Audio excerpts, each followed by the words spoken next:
રીતે પ્રગટાવો એક દીવો, તમારી ધારેલી બધી ઈચ્છા થશે પૂર્ણ. ભારતીય સંસ્કૃતિમાં દીવાનું અનેરું મહત્ત્વ છે. આપણે ત્યાં શુભ અશુભ તમામ કાર્યમાં દીવો કરાય છે, જે અંધકાર દૂર કરી પ્રકાશને ફેલાવે છે.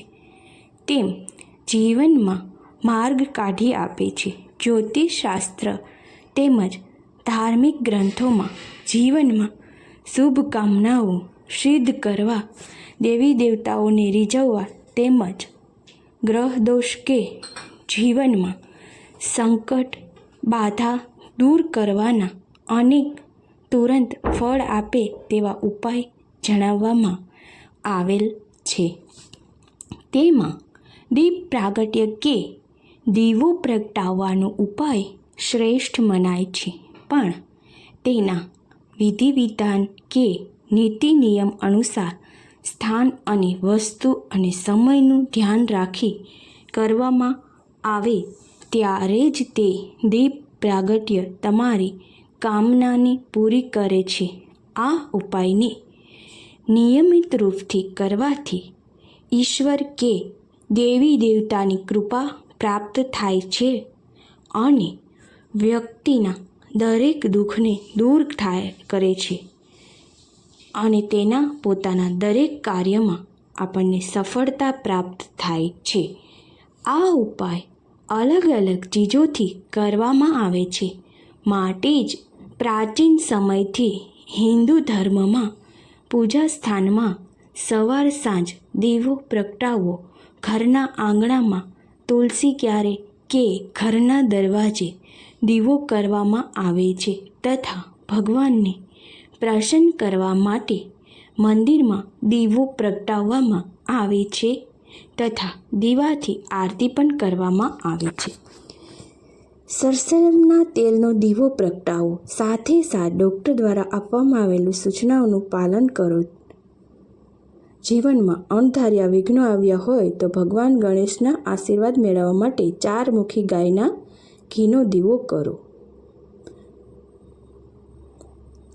4 મુખી દીવો પ્રગટાવો એટલે કે દીવો ચારે બાજુથી વાટ રાખીને પ્રગટાવવો જોઈએ.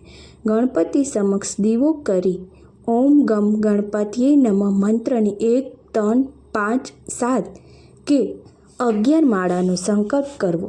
દર મંગળવારે આ પ્રયોગ કરવાથી અણધારી ઉપાધિ સામે રક્ષણ થાય છે. હનુમાનજીને પ્રસન્ન કરવા માટે ચમેલીના તેલનો કે અન્ય તેલનો દીવો, તલના તેલનો દીવો પ્રગટાવો અને હનુમાન ચાલીસાના પાઠ કરો. સુખ શાંતિ માટે ભગવાન શિવની સામે ગાયના ઘીનો દીવો પ્રગટાવો. ઓમ નમઃ શિવાય મંત્રનો 108 વખત જાપ કરો. આ ઉપાય કરવાથી તમારી બધી જ સમસ્યાઓ દૂર થઈ શકે છે.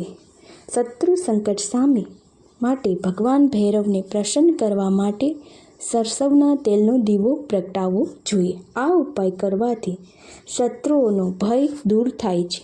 લક્ષ્મી કૃપા માટે દરરોજ સવાર સાંજ ઘરના દરવાજા પર ગાયના ઘીનો દીવો પ્રગટાવો. આ ઉપાય કરવાથી ઘરમાં હંમેશા ધન લાભ થાય છે. ઘરના પાણીયારે શા માટે દીવો કરવામાં આવે છે? જાણો તેના ફાયદા. જો કોઈ વ્યક્તિની કુંડળીમાં પિતૃદોષ હોય અને જ્યારે કોઈ પિતૃતર્પણ વિધિ વિધાનમાં કોઈ ઉણપ રહી ગઈ હોય અથવા જે પિતૃ કોઈ અણસાર આપતા હોય તેના માટે પાણીયારે દીવો કરવામાં આવે છે.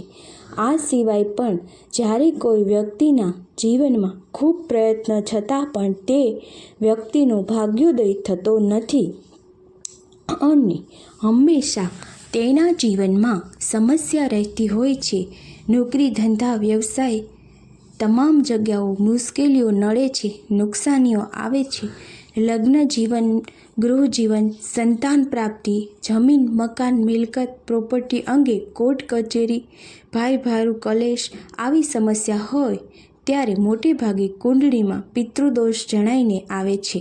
તેમણે અવશ્ય આ ઉપાય કરવો જોઈએ.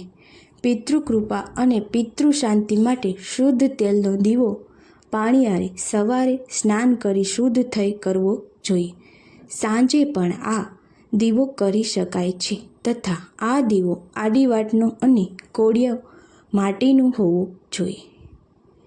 જય માતાજી, જય શ્રી કૃષ્ણ. મિત્રો, અમારી ચેનલમાં નવા વાસ્તુને લગતા વિડીયો જોવા માટે પ્લીઝ લાઇક, શેર અને સબસ્ક્રાઈબ જરૂર કરજો. આભાર.